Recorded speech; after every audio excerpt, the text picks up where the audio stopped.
Hello বন্ধুরা, আজ আমি তোমাদেরকে দেখাবো কিভাবে নাটোরে বিনা চাষে রসুনের চাষ করা হয়।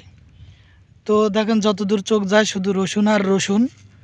তো চলেন দেখা যাক কিভাবে চাষ ছাড়া রসুনের চাষ করা হয়। তো এখানে দেখেন এই যে রসুন লাগানো হয়েছে, এই রসুনটা শুধুমাত্র এখানে এই যে এখানে বসিয়ে দেওয়া হয়েছে, কোনো কিছুই করা হয় নাই।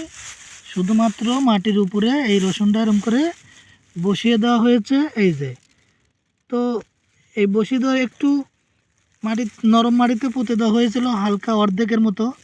সেখান থেকে একটি গাছ বের হয়েছে এবং এখান থেকেই বড় রসুন এবং রসুনগুলোতে অনেকগুলো কোয়া বের হবে।